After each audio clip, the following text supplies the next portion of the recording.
Bloomberg Audio Studios. Podcasts, radio, news. This is the Bloomberg Daybreak podcast, available every morning on Apple, Spotify or wherever you listen. It's Wednesday the 23rd of April in London. I'm Caroline Hepker. And I'm Stephen Carroll. Coming up today, Donald Trump says he never had plans to remove the head of the Federal Reserve, but still wants Jerome Powell to cut interest rates. The US president says China tariffs will come down substantially as the IMF warns trade uncertainty raises the risk of a global recession. Plus, shock therapy. Elon Musk says he will devote more time to Tesla as the automaker suffers from slumping sales and rising costs. Let's start with a roundup of our top stories. President Donald Trump says he never had any intention of firing Federal Reserve Chair Jerome Powell after the prospect triggered a sharp sell-off in US assets. The apparent walkback comes just days after the president posted on social media that Powell's termination cannot come fast enough. And his National Economic Council director told reporters that Trump was exploring whether he had the authority to remove the Fed chair. But when asked directly on Tuesday if he wanted to remove Powell, Trump had this to say. Never did. The press runs away with things. No, I have no intention of firing him. I would like to see him be a little more active in terms of his idea to lower interest rates. This is a perfect time to lower interest rates. If he doesn't, is it the end? No, it's not. Trump's decision to reverse his previous comments on Powell eased tensions in financial markets, with stocks and the dollar both gaining. Meanwhile, Federal Reserve Governor Adriana Kugler warned that Trump's tariff plans could drive prices higher and have a more significant economic impact than previously expected. The economy is facing heightened uncertainty, with upside risk to inflation and downside risk to employment. This month, we learned that the tariff increases are significantly larger than previously expected. As a result, the economic effects of tariffs and the associated uncertainty are also likely to be larger than we anticipated. Adriana Kugler was speaking as a majority of Fed officials continue to signal support for holding interest rates steady until inflation risks begin to ease. Well, the apparent easing of White House pressure on the Federal Reserve comes as President Trump indicates a willingness to dial down tariff tensions with China. Speaking to reporters, he said he plans to be very nice to China in any trade negotiations and that tariffs could be reduced if the two countries reach a deal. 145% is very high, and it won't be that high. It's not going to be that high. It got up to that. We were talking about fentanyl, where, various elements built it up to 145. No, it won't be anywhere near that high. It'll come down substantially, but it won't be zero. It used to be zero. We were just destroyed. China was taking us for a ride, and it's not going to happen. Trump's comments echo earlier remarks from Treasury Secretary Scott Bessent, who said that the standoff between the world's two largest economies is unsustainable.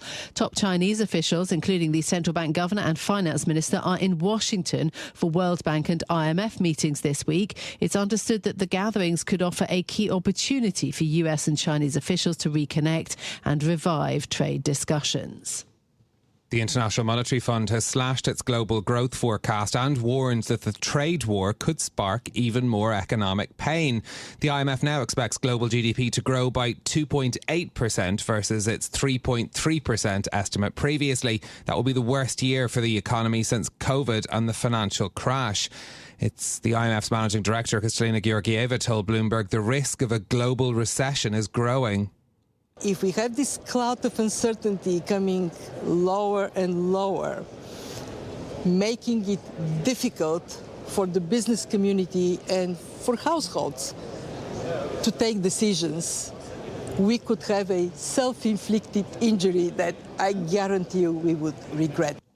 The IMF cut China and the US's growth outlooks more than most countries. Britain also saw a bigger downgrade than its European peers as the fund judged the UK's high bond yields and inflation pose a fiscal risk.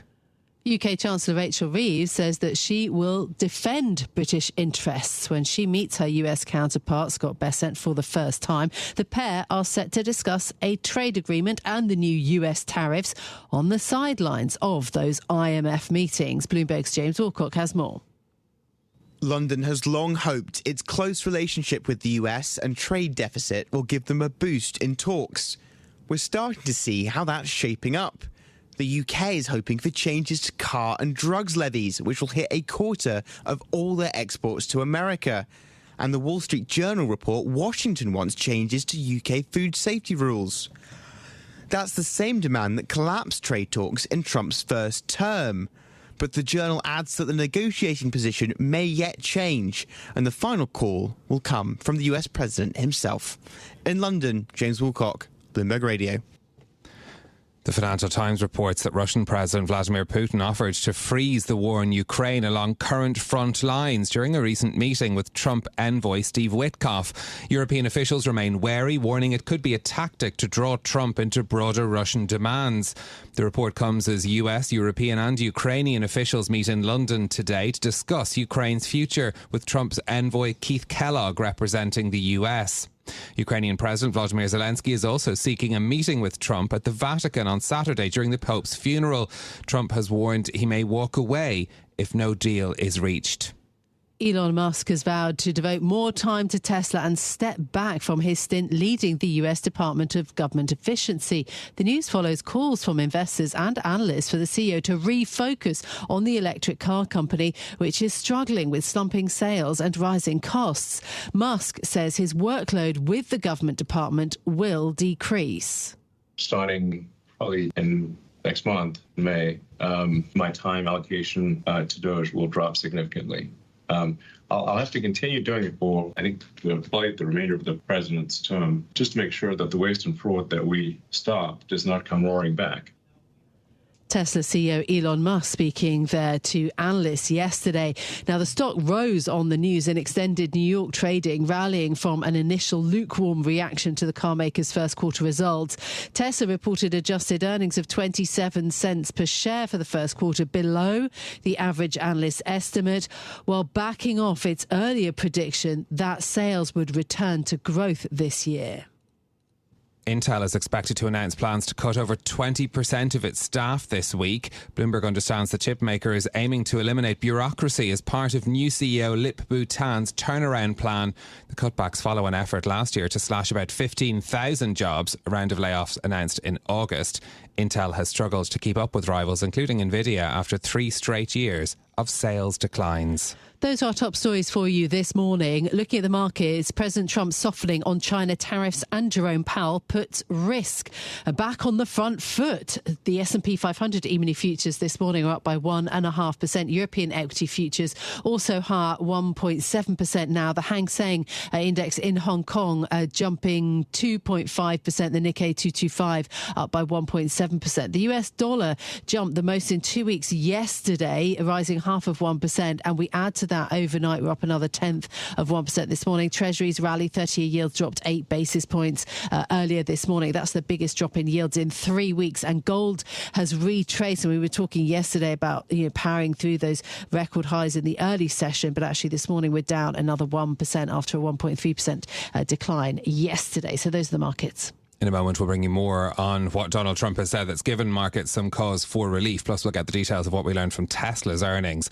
But if the rain in London this morning is perhaps making you think of sunnier shores, there's a great piece from, it's the latest instalment of the CEO Diet series by our food editor Kate Crader, which talks to company bosses about their favourite travel destinations. Some great picks in there. The boss of the Swiss chocolatier Lederach talking about Maracas Bay in Trinidad as being his favourite place to visit. He goes when he's visiting their cocoa farms in Trinidad, talks about swimming in the great beaches there, but also the local bake and shark, a fried fish sandwich worth trying. Amazing. In case you're in Trinidad. Yeah, we often see Kate Crader in the corridors here at Bloomberg, and she's always got a fantastic tale of great where person she's for been. Restaurant recommendations. Yes, absolutely. But her piece is always so lovely.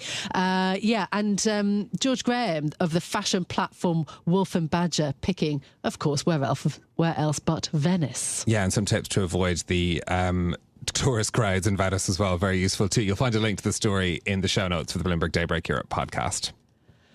Now, Donald Trump has stepped back from previous comments targeting Jerome Powell, saying that he has no intention of firing the Fed chair. Our news desk editor, Jill Deesis, joins us now for more.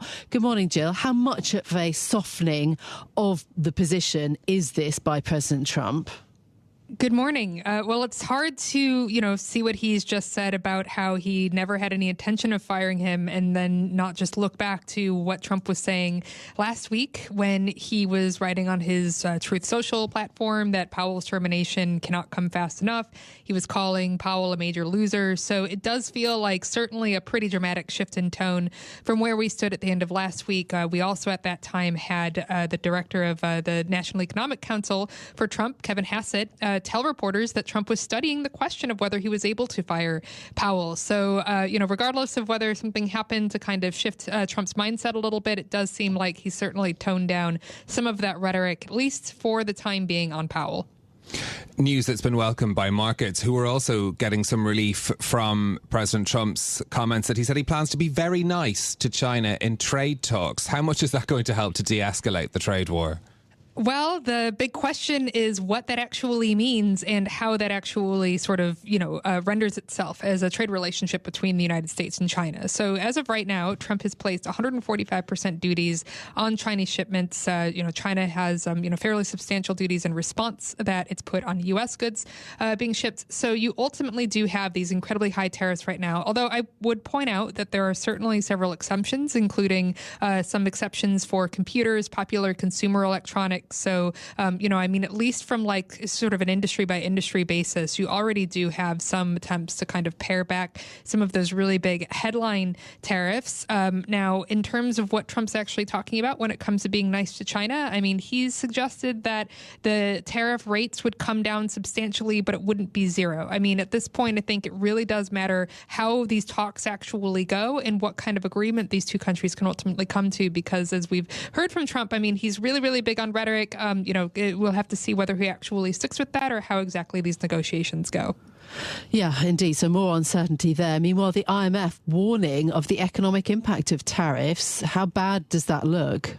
Well, I think, as we were talking about in this program just a bit ago, this idea of really slashing that global growth forecast is pretty significant, right? Looking at global growth at about 2.8% for 2025, under the 3.3 or so percent that we were essentially looking at. these are pretty substantial cuts in terms of what we're actually trying to weigh for when it comes to these types of tariffs. And I think just as Georgieva said, if you're looking at losses in places like, China and the United States, the world's two biggest economies, becoming even larger in 2026 and beyond, that ultimately would have some pretty strong reverberations throughout the rest of the world. So again, I really think the IMF, they're really warning, as many economists have, that the impact from tariffs can be incredibly substantial if we don't see some kind of significant shift over the next, at this point, less than 90 days, as we see a lot of these countries kind of come to the table and try to negotiate something. Okay, our news desk editor Jill Deesis, thank you very much. Elon Musk has vowed to pull back from his work in the Trump administration from next month to focus on Tesla. That's after his electric car maker reported earnings that came in below what analysts had been expecting. Shares in Tesla rose in after-hours trading, and Bloomberg's Charlie Wells is here with more. So, the story from Tesla, missing on key metrics in the first quarter, but the share price reaction, is this all about Musk? It is. And, the numbers tell that story, because for any other company, missing on revenue by such a wide margin, missing on earnings per share, the expectation had been 43 cents. They brought in 27.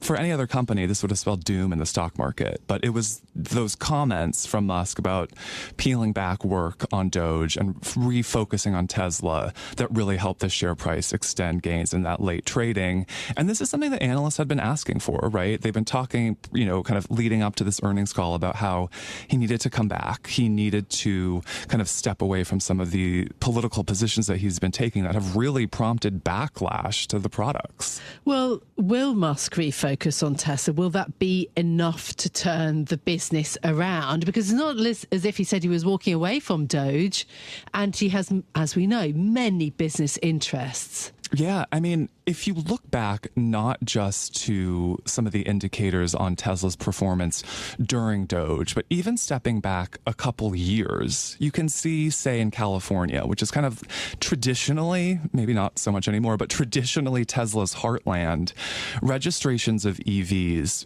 for Tesla had been ticking down over the years. I think going back to maybe 2022, 2023, slowly but surely. And I think that might speak to a kind of degradation of the Tesla brand, but also an increase in competition, right? You have mainstream car manufacturers, you have competitors, startups coming into the EV space in a way that they just hadn't before. So I think what Musk might have up his sleeve as he refocuses on Tesla, it's really difficult to say right now, but he's got stiff competition. This is Bloomberg Daybreak Europe, your morning brief on the stories making news from London to Wall Street and beyond. Look for us on your podcast feed every morning on Apple, Spotify and anywhere else you get your podcasts. You can also listen live each morning on London DAB Radio, the Bloomberg Business app and Bloomberg.com. Our flagship New York station is also available on your Amazon Alexa devices. Just say, Alexa, play Bloomberg 1130. I'm Caroline Hepker. And I'm Stephen Carroll. Join us again tomorrow morning for all the news you need to start your day, right here on Bloomberg Daybreak Europe.